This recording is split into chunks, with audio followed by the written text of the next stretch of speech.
class is the memory of Jared Orchen. And today we are going to learn the Haftorah of Parshat Vayakhel. Even that's not this week's Parsha now. Sure, but that's Haftorah we didn't learn yet. Page 1420. Now, the Parshas Truma and Tetzaveh, Vayakhel and Pekudei speak about the building of the portable sanctuary in the desert. The Haftorahs have to be about the same topics. The Haftorah Vayakhel speaks about the building of the first temple by King Solomon.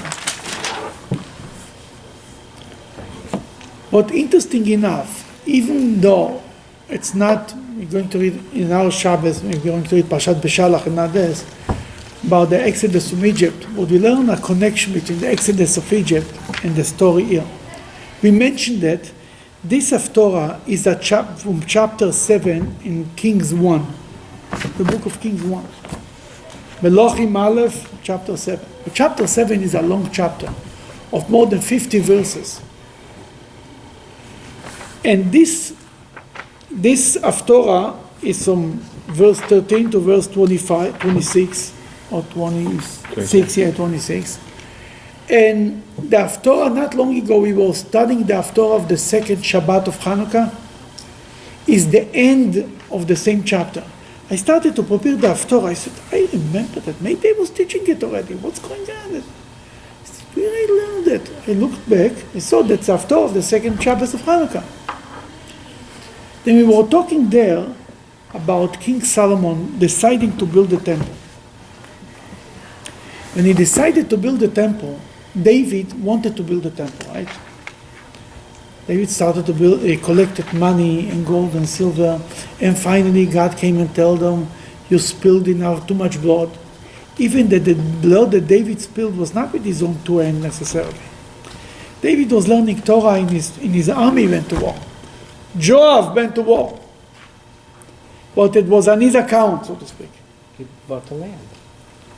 Talking about spilling the blood. Spilling the blood, it doesn't mean it was in his own hand. But in any case, Nathan the prophet told them that God said, you will not build the temple, your son will build the temple. He bought the land, he prepared the money, everything was ready. Even the plans, everything. Came Solomon, decided to start to build the temple. But we learn from the book of Kings that he didn't use the money that King David collected to build the temple. He used new taxes that he taxed the Jewish people. He collected Jewish money to build the temple. Then the Medrash asked, and what he did, and when he finished to build the temple, he took all the money that his father gave, collected, he put it in the treasuries of the temple. And they were laying there, and laying there, and laying there, until the Babylons came and destroyed the temple and took the money back. Took the money with them. Then the Medrash is asking why King Solomon didn't use the money of King David. And the Medrash brings two explanations. One explanation, the Medrash says that the money was taken as a spoil of the war. That was the money. And because it was a spoil of the war, it was taken from the enemies. That he didn't want, Solomon said, if I build a temple with this money, and eventually he knew Solomon that the temple is going to be destroyed, go tell him to build it.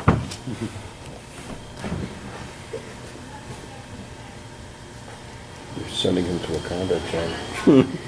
I know.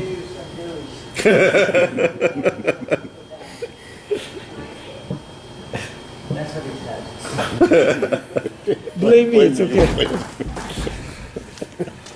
Then King Solomon said the enemies of the Jews will say, you know why the temple was destroyed? Because our God, our idols, took revenge on you because you took the money from us. So he doesn't want to touch this money. We build it from Jewish money. Nobody should be able to claim for something. The second explanation is, by the time of David was a famine. Why it was a famine? Because David one day decided he wants to count the Jewish people. And it's written in the Torah, you're not allowed to count the Jewish people. But he was stubborn about it. Joab, the head of the army, told them, "Oh, there is a lot of Jews, may God make kahena v'kahena, may do more and more. What do you care? Why are you counting them?" He begged them not to count them. But David insisted. He counted them, and it was a famine for 3 years. King David had a lot of money in the treasuries for the temple. Told them, take out the treasuries, save people. He said, no, that's money for the temple. Don't touch them. But Solomon says, money of blood from Jewish people, he could save Jewish lives. We cannot use for the temple. That's why he didn't use the money of King David in Solomon's temple. Now, we're learning in this Parshat in Beshalach, in last week's Parshat actually, that the Jewish people were going out from Egypt, right?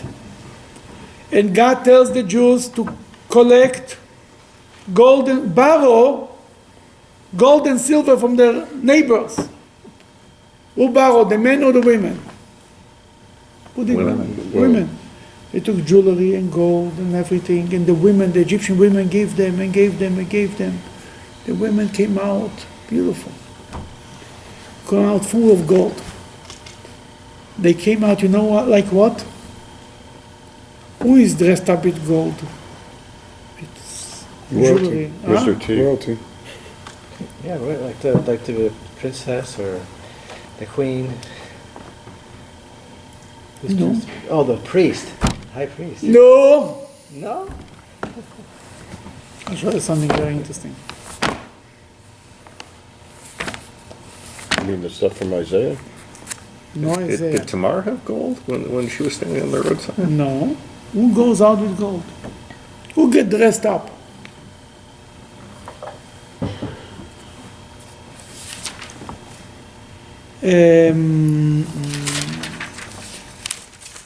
One second.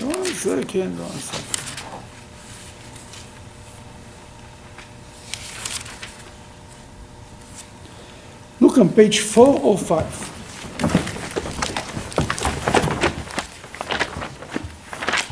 Chapter 11. 405, chapter 11.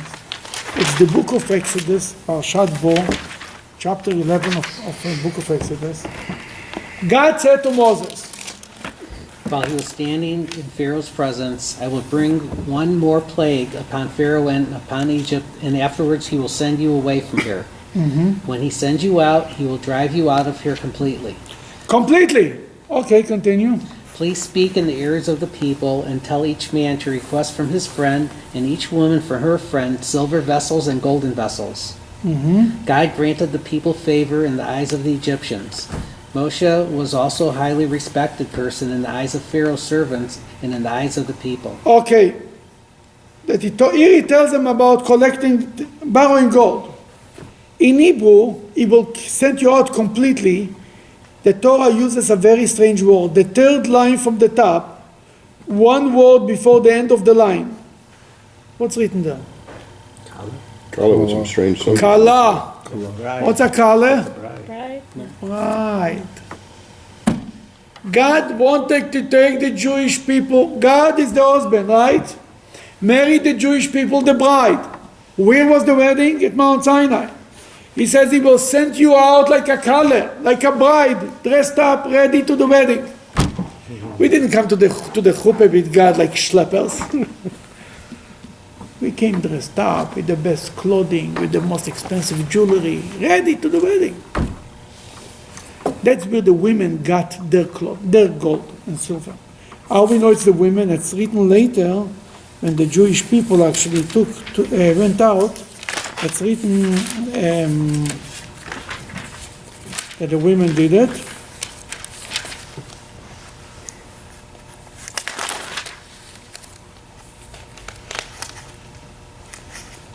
And page 417.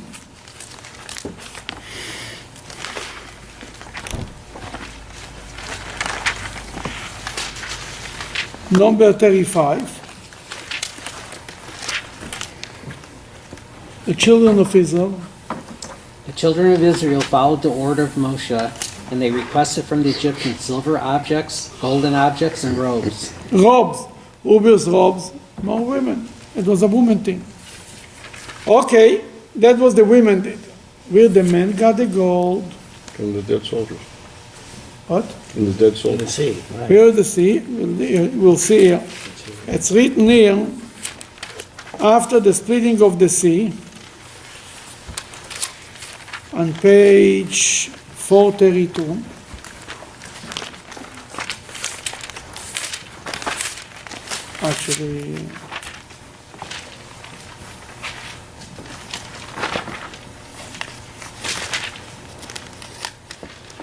Actually, it's really written on page 441.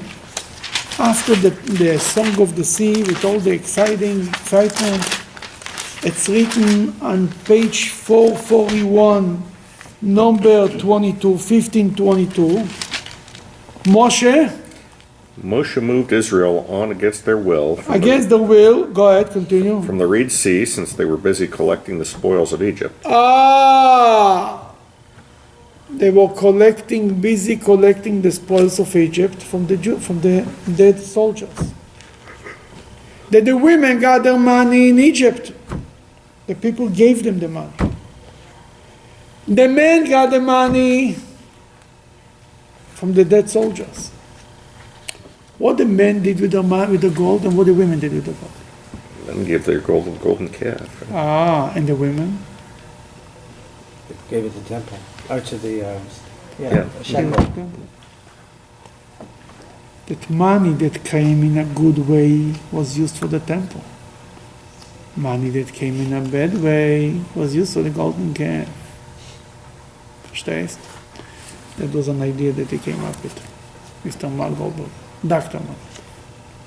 Good job. Rabbi. It was a collaborative work. It came out, let's put it this way. It came out.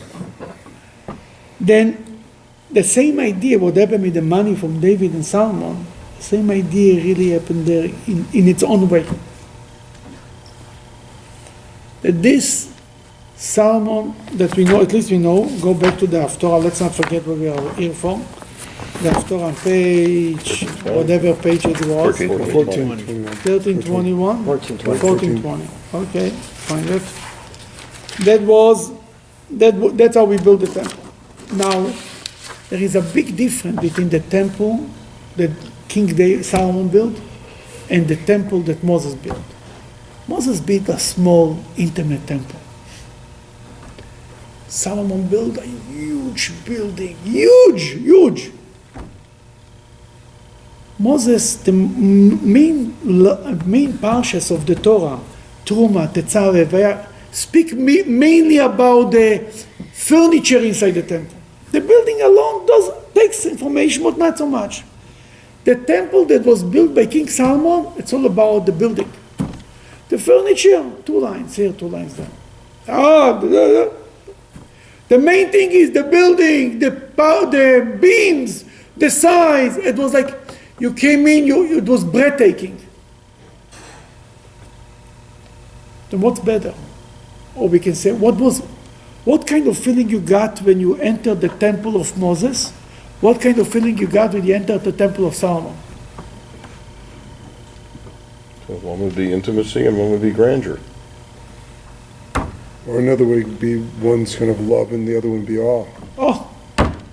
Ave and Ira. In the temple of Moses, you loved God.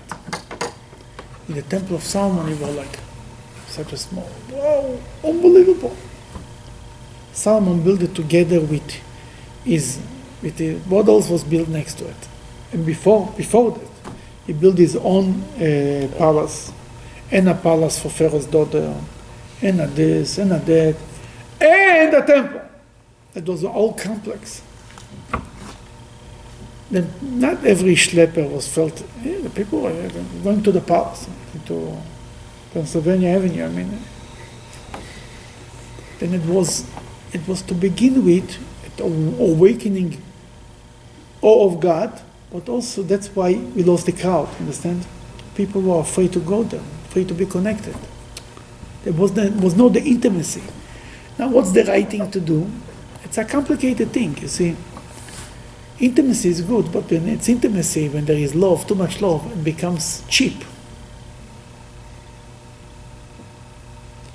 When you get engaged, you treat your bride like queen. 1 year after the wedding, so 2 years, a second no.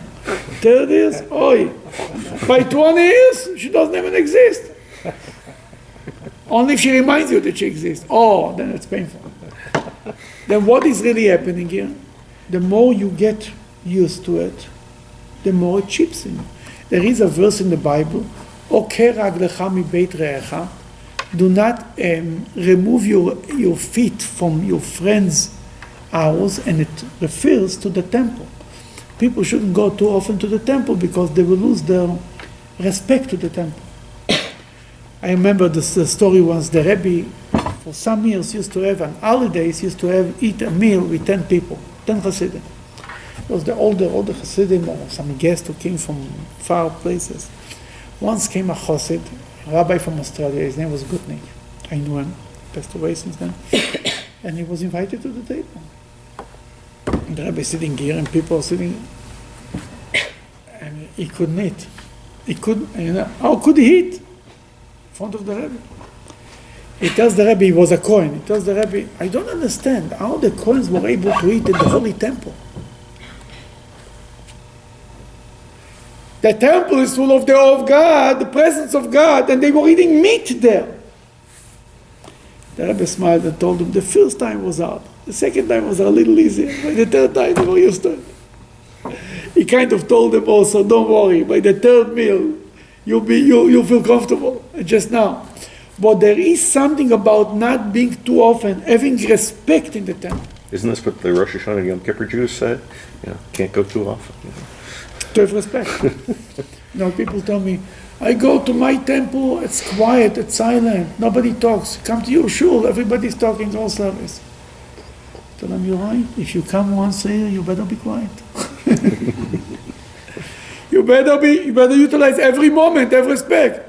If you come every Shabbos, no, we forgive you. Because when people, that's why there is it's a beautiful building. They come not so often. Everybody's like, they don't move. But then the shul becomes your second home. Then the temple in Jerusalem was like the awe. You came to the building, you were overwhelmed. The beauty, by the grandeur, by the size, by everything. But that was the agenda of this temple. It was not a mistake. It was built to see. Also, they say, some modern writers say, that was the idea of the temple. King Solomon wanted to show how he's a great leader by building big buildings. That was the proof of a great king in the olden days. Even today, the president promised he will build and he will do this. That's how you prove your power, that you're building. Who was in the Jewish people a bad king who was building and building and building? Herod. Herod. Herod the Great. He built a temple. That was all an introduction, my friend. Now we'll see what it's written here. Let's start to read a little bit from the Haftorah. You want to read 14:20? The Haftorah of Parshat Vayakhel. It's in the book of Kings, chapter 7. King Shalom sent and brought Shlomo sent and brought Hiram, the craftsman from Zohar. Okay, let's stop right here. Who is Hiram? Oh, he was related to Hur and Miriam. No? No. Okay, let's try again. Try again. Who is Hiram? He was, one of his parents was Jewish, right? First of all, in the text there is 2 Hirams, and maybe 3. From the same city. There was Hiram, the king of Tyre, and in Tzor is Tyre, right? Yes. So. In Tyre there was a man who was a craftsman with the name Hiram. 2 Hirams, the king Hiram, and a regular guy with the name Hiram. Maybe everybody in the city called themselves Hiram because the king's name was Hiram. I don't know. The bottom line is there were two Hirams. Because in the Bible you read how Solomon had a relationship with the king of Tyre, Hiram. Then you read, he sent the Hiram, the craftsman, a different Hiram.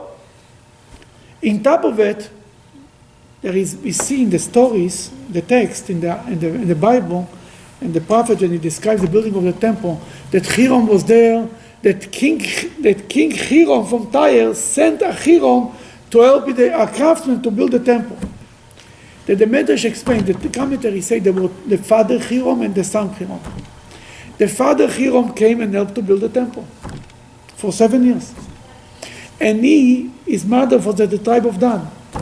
Dan, not Naphtali. And he died. And Solomon sent for his son to come and he should continue to build because the son was also a craftsman. Not as good as his father, but also a craftsman.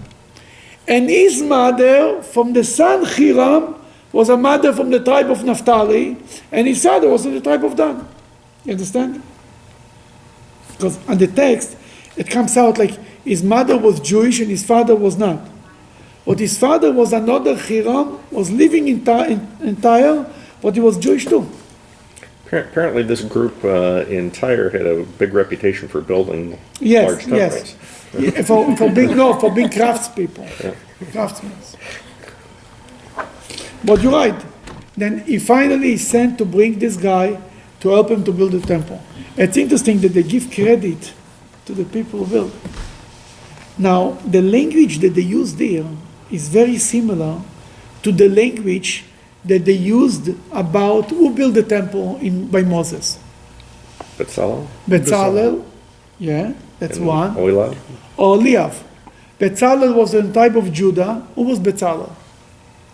Who was he? He was 12 years old, he was very young, he was 13. Grandson of, great-grandson of. Give a guess, yeah, don't be afraid. Family of, who is Bezalel? Miriam and Caleb? A great-grandson of Miriam. What happened to his father, to his grandfather, Hur? He was one of the ones He was who... killed during the Golden Calf. Yeah. Was a guy with the name Hur. He was not so wrong. He wanted to say that Hiram is the grandson of Hur. The names are, it's not the same tribes, but the names are making sense. Hur, it's actually, we're reading it by the end of this Parshat, that Moses went up to, when it was the war against the Amalekites, Moses went up on the mountain to pray to God. Who went with him? Aaron and Hur. Then we read again, when Moses goes up on Mount Sinai, he said, anybody who has a question should go to Aaron and Hur. That's the last time you hear about Hur. Where is Hur? Where is Hur? You go all the way to the Bible. Hur! Disappeared. The Talmud says, Hur. Hur was killed by the Jews. They wanted to build a golden calf. And Hur said, are you crazy? Moses is coming. They killed him. But they came to Aaron. Moses said they should, if he is not around, they should ask Aaron and Hur. They came to Aaron. Obviously, Hur is already gone. Then Hur tried to stop him from building a golden calf. And they killed him. Aaron didn't stop him then because he saw that they killed Hur. He said, what's the point? I'll kill me too, then we'll be left with no leadership. Then what? Then God rewarded the grandson of Hur to build the temple. That's Bezalel. That's Bezalel from the tribe of Judah, from the elite of the Jewish people, a nephew of Moses, from the family. What did every Jew say? Oh, again the family. Moses, what Korach said. Moses, Aaron, his cousin, his brother, his nephew, his this, his this. Nepotism, just like today. Right? The daughter, the son-in-law, the this. Everybody complains. And I have some news for you, first of all. Nepotism, you know from where comes nepotism? From the word nephew, right? Nepotism. Who was the first nephew that enjoyed nepotism? Lot. Lot was saved because of Abraham. He didn't deserve to be saved. A few times. It means nepotism is by God. God invented nepotism. No reason to get all worked up about it. Nepotism is a normal, natural thing. If you have a business, you're going to give it to your child or to give it to a stranger. Tell me the truth, right? Mm-hmm. Not because you don't have a business. You don't have a business. You don't know what to give him. I understand. My father had nothing to give me. He didn't give me anything. But if you would have, he would give me. You understand what I'm saying? Nepotism is a part of nature. If somebody goes to give his business to a stranger and not to his child, something is wrong with him. It's not normal. He's not, oh, he's an honest person. He's crazy. He has to check his DNA. Maybe it's not his child. Where is the feeling there? In any case, together with Bezalel was Oholiav. Oholiav was a man from the tribe of Dan. Why they took somebody from the tribe of Dan? The tribe of Dan was considered the lowest of the tribes. The tribe of Dan was, I think, the biggest tribe too. They were the smallest at one time, next to Benjamin. No. I think Dan is massive. I think Dan was the biggest tribe. I think Dan. Or God or Dan. I think Dan was the biggest tribe. How it was the biggest tribe? Who was become big? Who became small? Who stayed small in Egypt? The one who suffered more became multiplied. Why you suffered less? Levites. There is what's the language in English? There is a saying. You have to more pain, more pain, more gain. more pain, more gain. Verstehst? Nothing is for free.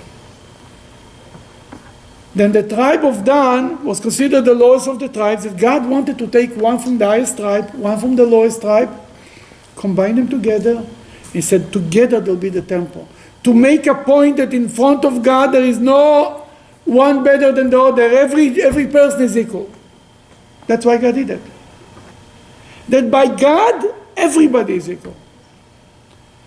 Here comes to build the first temple. They're taking Hiram, that his father, Hiram, was on the tribe of Dan. You understand?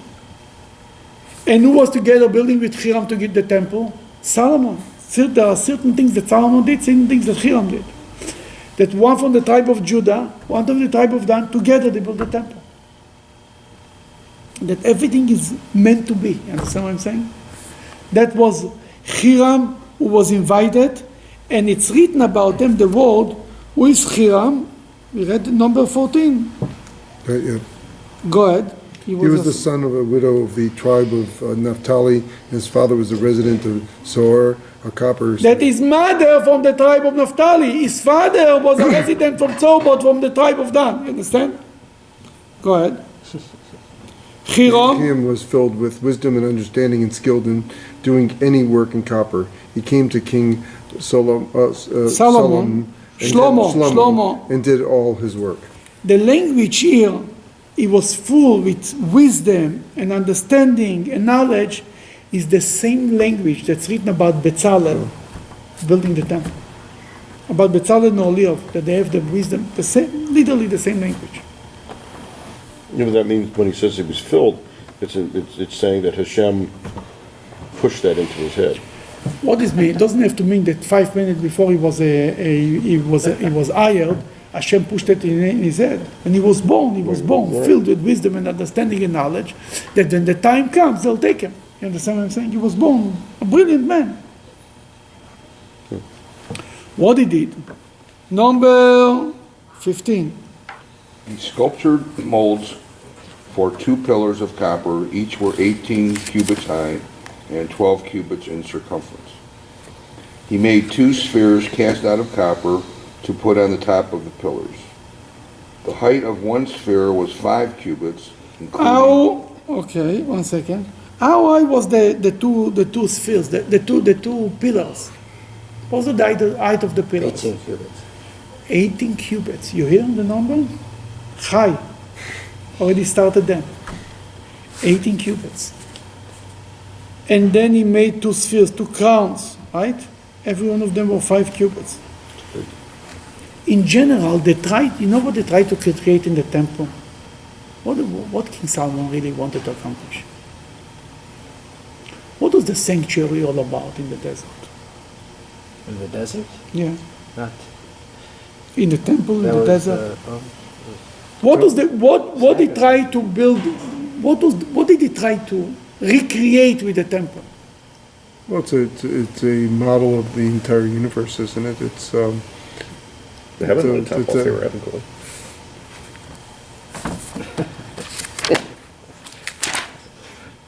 Isaiah chapter 66?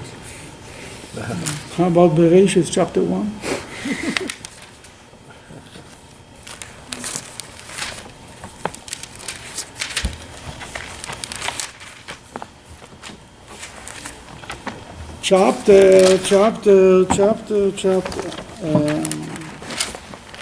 Okay.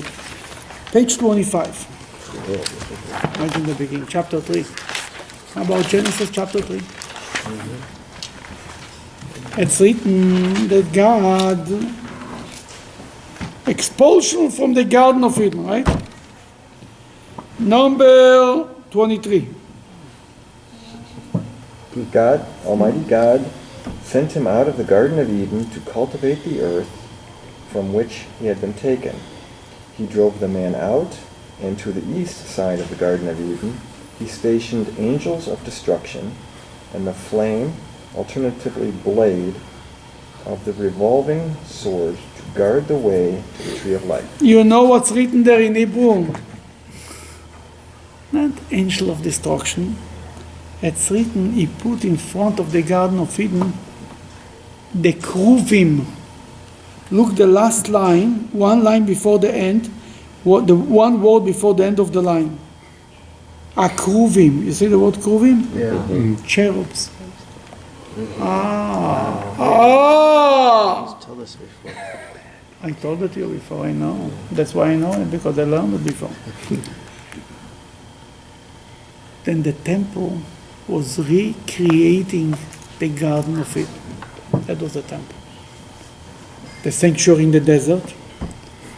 We talked about it, this medrash that says it, that when God created the world, His presence was in the world. The Shekhinah was down. And then Adam and Eve ate from the tree of knowledge, and they pushed God out to the first level of heaven. And then generations later sinned more, and they pushed God upper, higher and higher, pushed God away all the way to the seventh heaven.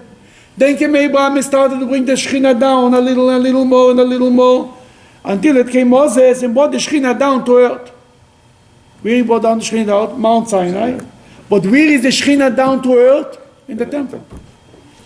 Then the temple is recreating the Garden of Eden. What was the relationship that God had with man before he ate from the tree of knowledge? That's the purpose of the temple.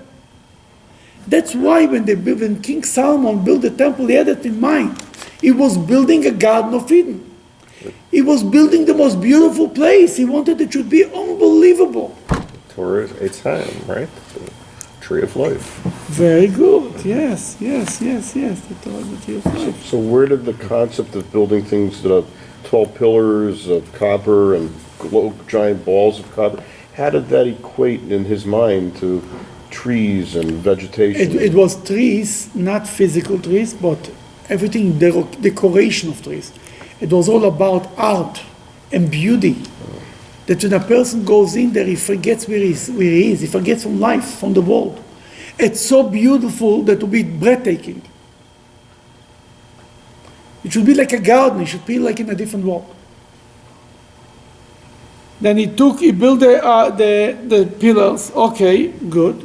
We are number 17. Where are we? I don't know, 16? And 17. back to the Haftorah. 17? Okay. Go ahead. Kohen.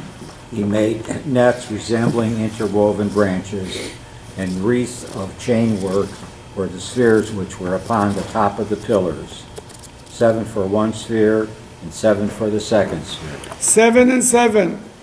Sound Jewish number, right? Go ahead. Having completed the molds, he made the pillars. He made 2 rows of copper pomegranates tied together around to the nets to cover the sphere that was on the top of the first pillar. He did likewise for the second sphere. Why pomegranates? It's one of the 7 holy.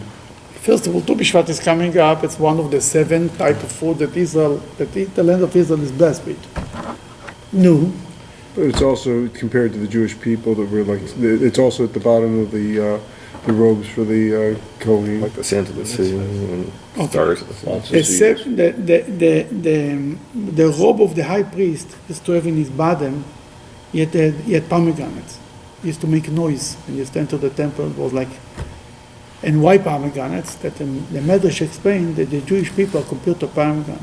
Why they compared to pomegranate? Got a million seeds. There is a lot of seeds. There is 613 seeds in a pomegranate, but don't go count. Because if you count and you walk sword and you find that 614, don't take me to court. The idea is there is a lot of mitzvahs. There is isn't there other fruit to have a lot of seeds? What they choose the pomegranate, the seeds in the pomegranate? Because almost every seed is almost a self-contained unit. Every seed is a self-unit, separately. So, Each mitzvah in itself is a unit to itself also. So, very good, yes.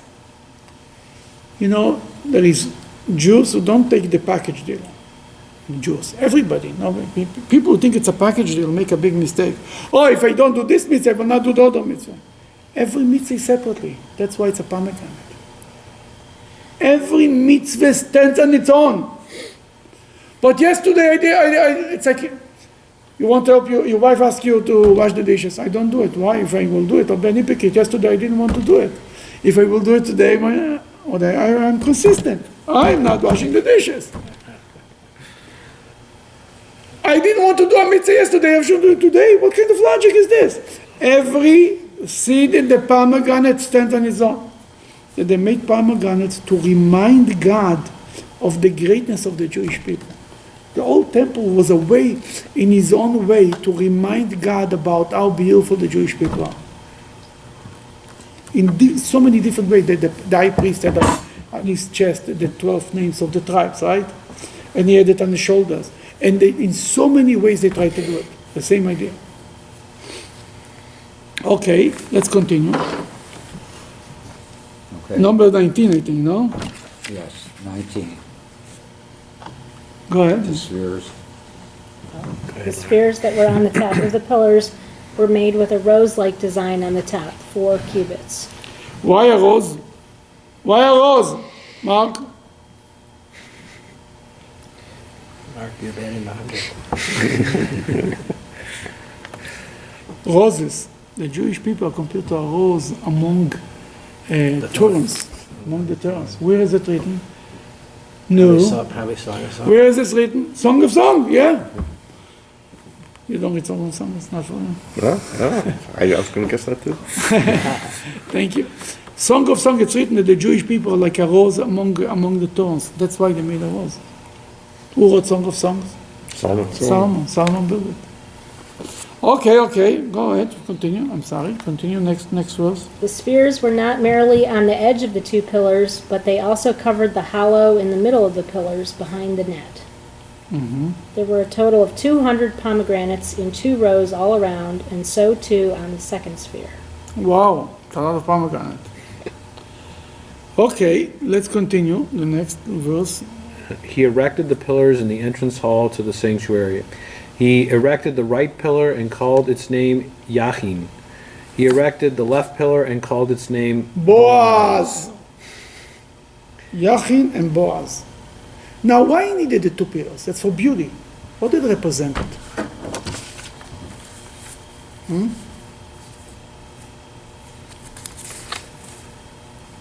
He had more than these 2 pillars, his other pillars. It was He 2 needs to- big pillars. These are special. These Those are the trees. What are the pillars representing? Has to do with the Parshat of the week, guys. The splitting, the clouds of glory.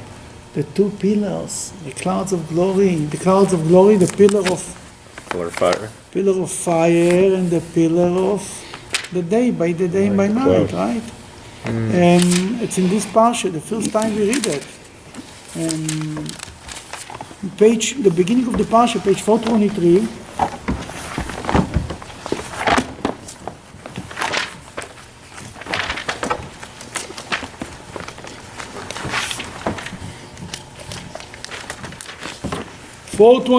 Number 20. I don't see anything lately. Number 21. You mind? No. Go ahead.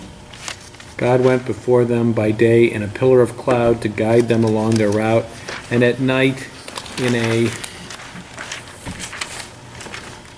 pillar of fire to give them light, so that they could travel day and night. Continue. He did not move away the pillar of cloud by day until the pillar of fire was fully illuminated, nor did he move the pillar of fire at night from before the people until the pillar of cloud had risen fully. Then first of all, the two pillars, they were pillars, the same word, Amud Eish and Amud Anan. This is two Amudim, Yochin and Boaz, two Amudim, two pillars. That he wanted to represent, to remind the Jews the miracles that God did for them. Really, the temple was a reminder of the desert, how God protected the Jewish people. There was the two pillars, Amud Eish and Amud Anan. Number one. Then Kabbalah comes and says that the two pillars represents two ways how God runs the world. Justice and mercy. Justice and mercy. Hey, you're too nice. And what are the two ways? I mean, it's Nice. Fear? no, No, no, not too nice in a way. There is another explanation. How God runs the world. Oh, here ends the world. Encompassing? No, Rachamim and with judgment, with Gevurah. That's what he said. Oh, he did. A little. Gevurah. The fair. There are two systems. Teva and Nes. The natural way and the above nature, a miracle. Usually God runs the world in a regular system. From time to time, God breaks nature. Right? Mm-hmm. We see it in our lifetime, as I mentioned so many times, the Hudson River, the plain. I mean, Israel, the existence of Israel, something looks to you, something natural. In 2008 was a collapse of the whole economy all over in America and in Europe. One place in the world was not hurt by it. Israel. Not an inch. Not only this. The whole Middle East is on fire. One place moves on like nothing happened. Israel. It's beyond, we don't even see the miracles that we have. You know, they came to me, I remember the Chazan came from Israel, said there is demonstrations in Israel because the housing is so expensive. I told them, in Cleveland, the Jews complain that the housing is in dread, that they lose the value of the houses. In Tel Aviv, they complain that it's too expensive. Jews complain, here it's too cheap, here it's too expensive, here, nothing is good for them. Said, here everybody says, I lost 3/4 of the value of my house, my mortgage is more than the house is worth. Then Hashem makes sure that the housing is in Himmel, in the sky, is also not good. I told him, your daughter has to live in Tel Aviv. What is she living in Manhattan? What is she, the president? What is this business? What are you complaining about? Live a little further out. In Israel, it was not touched. The economy was not touched. It continued to go up and up and up and up. An apartment in Jerusalem is over $1 million. A little loch, 2 rooms apartment. It's ridiculous. In Cleveland, you can buy a street for this money. Almost. Like a small street. What I mean to say is, then Hashem protected the Jewish people, and the two pillars are representing of the two clouds of glory. Why? Because it's written, then here it's written that the cloud of glory will never lift the Jewish, didn't leave the Jewish people. That's not the only place it's written. Where else is written? It's written in Parshat, I think it's end of Parshat, one second, end of Shmois, I think.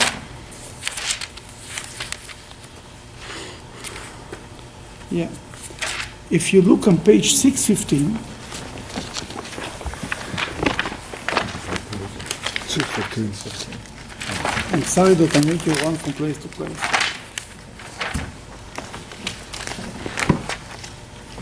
Number 36. When the cloud rose up from over the tabernacle, the children of Israel would set out on all their journeys. But if the cloud did not rise up, they did not set out until the day that it rose. For God's cloud would remain on the tabernacle by day, and there was fire on it at night, before the eyes of the entire house of Israel and all their encampments. A fire at night and a cloud by day, all their encampments. Bechol Masayim, really, all their encampments is not the right translation. Bechol Masayim, what's Masa means? all their journeys. And the Talmud says, and the Medrash says, and the Chassidus says, that forever and ever the cloud of glory is with the Jewish people in all their journeys, not just in the desert. Forever. Sometimes they see it more clear, sometimes less, but it's there. Wherever the Jews go, the cloud, the Shekhinah goes with the Jews. If the Jews go to Babylon, the Shekhinah went to Babylon. The Jews went to America, the Shekhinah, the success is in America because God is here. Where is God? With the Jewish people. If you want to know where is God, with the majority of the Jewish people out there, where God is. More Jews, more God. Maybe that's, they say that the Rebbe once said they should fly overseas on a big plane. Because there is more people, there is more chances for survival. Because there is more reasons for a safe trip. Understand? In any case, when you pray Rosh Hashanah, when you pray with a big crowd, that has more power. So you go to the big synagogue, they don't want to convince you. But we have enough Jews here too, Baruch Hashem. But the idea is that in all in campus that the two pillars wanted to tell us about this. But more than that, Nes and Teva, that God is running the world, of the Jewish world especially, sometimes in a natural way, sometimes in a above natural way. Now, why call it Yachinu Boaz? For this, there is 1,000 answers, but none of them are good ones. I'm sorry. So earlier we talked about the two pillars representing, the pillars on the globes representing the Garden of Eden. Now we're evolving that concept into something quite different. It's not evolving yet. Why? I said the whole temple represents the Garden of Eden, not the two pillars. The two pillars represent the clouds of glory. Yes. Really, the Jews in the desert were like in the Garden of Eden. It was not raining, it was protection. Everybody was together. What they ate? Manna from heaven. Sure. And a normal food, tell me. Can you buy it in the store? When people say, now what is manna? The joke goes that the teacher teaches the kids a cheder. What is manna? He said it's written in the Parshat. It's in this week's Parshat, by the way. Ketzapiris bidvash. It's like what's a piris bidvash? Like a wafer? A wafer with honey, something like this. That the kid is asking the teacher, how was exactly the wafer and honey? He says, a wafer and honey. Because not the teacher saw manna, not his teacher saw manna, not his teacher saw manna. Nobody knows how manna looks like. That he says what's written. Manna was not a normal food, it was not a normal life. In the desert, nobody died stam because he got old or sick, no such thing. The being in the desert was like being in the Garden of Eden, exactly. Under the protection of God, special protection was the same thing. That's why the two pillars remind us of the Garden of Eden, of the clouds of glory. It's all the same idea. Those probably nobody got sick either. Oh, well. Probably nobody got sick. In the desert, sure, nobody got sick. No, wasn't such a thing. Clothes didn't wear out? The clothes did nothing. It was boring. That's why they just complained. There's nothing to do. There was nothing to talk about. I studied Torah. This guy's sick and this guy's this. There's nothing to talk about. There wasn't Torah. After something, yeah. It's too boring. The Rebbe, there was a fight. Kfar Chabad was a Chabad village that was established in 1949 in Israel. 10 years, it's good. Then start a big fight, Jews. good fight. The Rebbe sent him a letter, and the Rebbe says, don't you see that for the 10 years nobody died in this village? Don't you see it was a special blessing there? 10 years! There were 80 families, or 400 people, whatever, 500. For 10 years nobody died. Where do you have such a thing? The Rebbe said, don't you see this? And he said he started a fight. The stories came from all over. And today, if you want to create a Garden of Eden, it's by unity. That's how you create it, by love. Okay, let's just continue a little before we get lost. Yochin or Boaz, 1,000 explanations, I still don't get it. What's the best one? What's the best one? There's too much. Give us one. First of all, let's name some people in the Bible. Boaz, from Boaz and Ruth. Yachin is a son of Shimon. Another explanation, Yachin means, the word comes from the word Tikon, it's in Hebrew. It means you should stay forever. that means Yachin, basically, should be Eternal? eternal, kind of. And Boaz comes with the word Oz, strength, power, chutzpah. It's almost almost like the sun and the moon. The sun gives the sense of permanency, and the moon is constantly changing. You know what I mean? That the same thing Yachin is to Tikkun, that it should be strong, it should be established, it should be forever. And Boaz means it should go further. It Like should, Chesed and Gevurah. not Chesed and Gvura, more like the sun and the moon. The idea is something gives you a sense of feeling of that you are here for good, and the other one gives you the strength to move on, to renewal. You know what I mean? Like there is people who are, you can count on them. They are showing up every day at work, but they're not so creative. The other people are very creative, but they're never showing up. You know what I mean?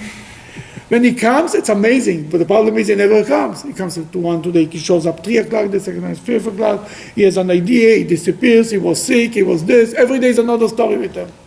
You cannot count, you cannot run a business with such people. He might be brilliant, he might be the next Steve Jobs, but you need somebody who shows up 8 o'clock in the morning. As somebody famous said, 80% of life is to show up, right? Who said it? No, what's his name? He just got the Nobel Prize. No. Who got the Nobel Prize? You talking about recently? Recently, no. He said this 80% thing? He said it. Well, who got recently the Nobel Prize? For literature, no. Bob Dylan. The Jew, Bob Dylan. Bob Dylan said 80% of life is showing up. He's right, believe me, he's right. You could understand it when he said it? Yeah. Okay, let's continue. We are in number 22, I think, yeah? Okay. Go ahead. After the pillars were erected, the rose-like design was affixed to the top of the pillars. The crafting of the pillars was then finished. He made a tank of... Now, we start about another thing he made. The Sea of Shlomo. He created a sea. Solomon created a pool of water. Something like when you go to Cleveland Clinic, you see this huge pool of water that I don't know who invented it. Huh? With the thing flowing. Yeah. The same, such a thing is in Florida where everything is sun. But in the desert. Yeah, the fountain. Or in the desert would be nice, but not in Cleveland. I mean, it's a different story. Something like this, Solomon created by the entrance of the temple. Unbelievable, huge. Go ahead. Oh, he made a tank of cast metal for the priest to immerse in. To immerse in. 10 cubits from rim to rim. It was circular all around. And 10 cubits is 15 feet. 10, okay. It was circular all around, and its height was 5 cubits. It was 30 cubits in circumference. Under its rim all around were egg-shaped, engraved with the face of an ox surrounding it, 10 in a cubit surrounding the tank around. The egg shapes were cast into 2 rows. They were cast together with the tank when it was cast. Okay, you want to continue? The tank stood upon 12 copper oxen, 3 looking towards the north, 3 looking towards the west, 3 looking towards the south, and 3 looking towards the east. The pool was set above upon them, and all their hind parts faced inward. You see what's going on there? He created a huge pool. He put, what are the legs of the pool? 12 animals looking, and on their back it was standing the whole pool.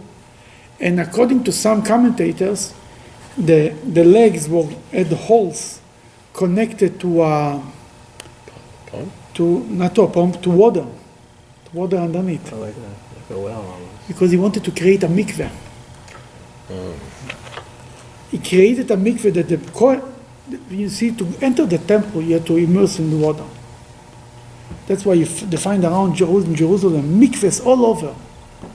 If you didn't go to the mikveh, there was nothing to talk about. Before you go into the Temple Mount, every person to immerse in the mikveh. That was a very busy thing to go to the mikveh.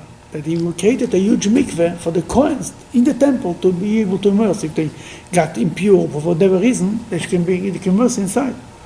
Then, that's according to these commentaries, the legs were connected to a spring underneath, and it was connected to living water. If it's connected to living water, it's considered a mikveh. That the water above are also considered. Like the mikveh, the way we build, Chabad build the mikveh, is we build it There is the top and the bottom. What you see is regular city water.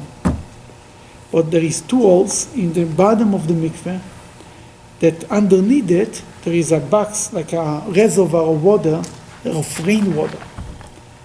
That the moment the regular city water touch rainwater, it's all considered rainwater. It's a kosher mikveh. That's the geniusness. That the rainwater are underneath, and they are cold. And cold, the nature of water is that warm water and cold water, the warm water will go up, the cold water will stay in the bottom. Then it's always like this, that they don't mix, so to speak. That the rainwater, even let's say might be not so clean, doesn't make a difference. They're in the bottom, and they're staying there. And every time when you fill up new city water, it's because it touches the rainwater, it's considered one reservoir of water, one mikveh. It's like you're immersing in the rainwater. That's the whole secret of the mikveh. That's on one end you can have natural water that you need for a mikveh, and the other end the regular water. You don't go into the lake? You can go. That's all yours. Let's finish it. Quick question, why are there oxen that serve as the, isn't that too reminiscent of the golden calf? I mean... Yeah, it's a good question. And didn't Jeroboam have a few problems in using oxen?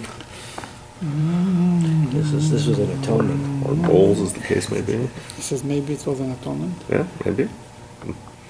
See, we cannot allow the bad side to take things and not to use it because of them. If there is a way to serve with that God, we should serve God with it. Understand what I'm saying? There is a saying in the Talmud, "Ya'abed olamo mipnei hashotim," God should destroy the world because of the... You know, there were idol worshippers who worshipped the sun. Should he destroy the sun because of that? Should he use the sun because there is somebody who believes it's an idol? You understand what I'm saying? Same thing is here. He wanted to bring it to the temple to show that you can serve God. That the oxen are not a contradiction to God. It's the people who use what they use the oxen for. But did oxen mean something special back then, reminiscent of work or labor? Or It means hard sacrifice? What he saw, what the Ezekiel saw on the chariot of God, what he saw, a face of what? The eagle? The eagle. A man? A man. Oxen? Yeah. Ox! Yeah. That's what he saw. And a lion, maybe. In Pnei Shor, Pnei Aryeh, yeah, in a line, yes. You understand what I'm saying? Number 26, let's just finish The it. walls and rim of the tank were a handbreadth thick, but its rim was thin, like the rim of a cup, decorated with rose flower designs. It contained 2,000 bas measures. Whatever it means. What's bas? The point is, the temple was unbelievably beautiful. And that's what we want to learn about.